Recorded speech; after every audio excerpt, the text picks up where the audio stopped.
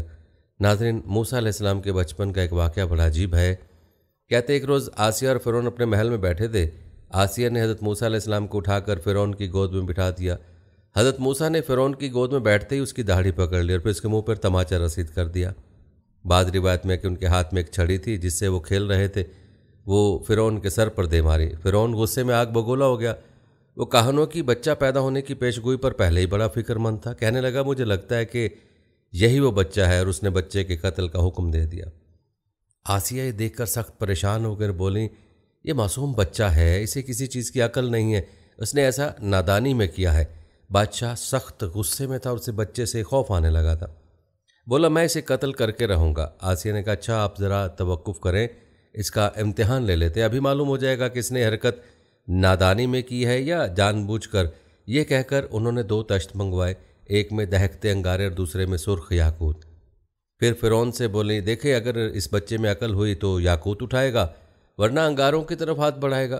دونوں تشت حضرت موسیٰ علیہ السلام کے سامنے رکھ دیے گئے۔ روایت بتاتے ہیں کہ آپ علیہ السلام نے یاقوت کی جانب ہاتھ بڑھائے، لیکن حضرت جبرائیل علیہ السلام نے فوراً ان کے ہاتھ کو انگاروں کی طرف بڑھا دیا۔ آپ علیہ السلام نے ایک انگارہ اٹھا کر منہ میں رکھ لیا، جس سے زبان جل گئی اور آپ علیہ السلام رونے لگے۔ فرعون نے جب یہ دیکھا تو خاموش ہو گیا اور اپنا فیصلہ تبدیل کر دیا۔ کہتے ہیں زبان کے جل جانے ہی کی وجہ سے حضرت موسیٰ علیہ السلام کی زبان میں لکنت پیدا ہو گئی تھی۔ ناظرین، قرآن پاک میں ارشاد باری تعالیٰ ہے اور جب موسیٰ علیہ السلام جوانی کو پہنچے اور بھرپور جوان ہو گئے تو ہم نے ان کو حکمت اور علم عنایت کیا، اور ہم نیکوکاروں کو ایسا ہی بدلہ دیا کرتے ہیں۔ البتہ ناظرین، حضرت موسیٰ علیہ السلام شاہی محل میں آسیہ کی زیر نگرانی پرورش پاتے ہوئے جوان ہو گئے۔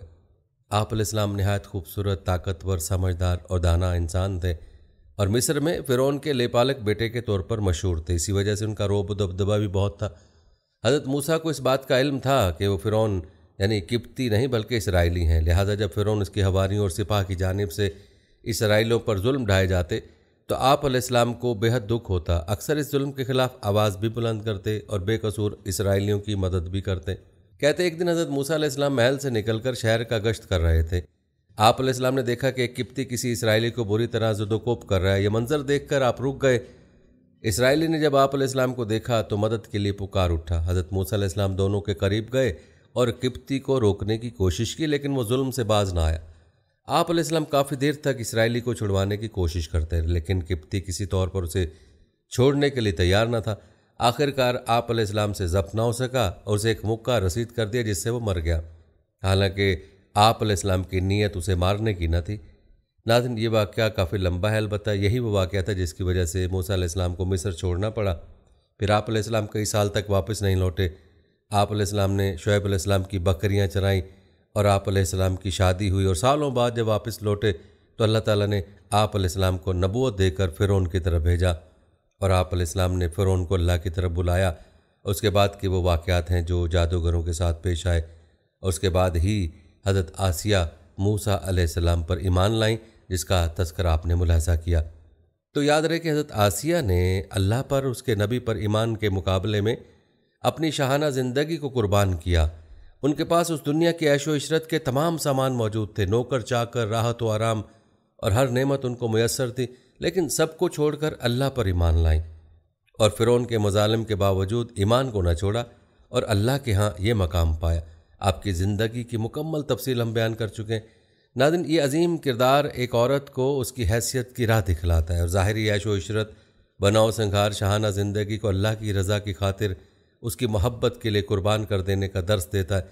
ایسا کرنے پر اللہ وہ مقام عطا فرماتا ہے کہ وہ نبیوں اور رسولوں کی بیویوں اور بیٹیوں کے ساتھ ملا دیتا ہے، مگر شرط یہ ہے کہ انسان اللہ اور اس کے رسول صلی اللہ علیہ وسلم اور اس کے دین کی خاطر دنیا کی ظاہری عیش و عشرت سے کنارہ کش ہو جائے۔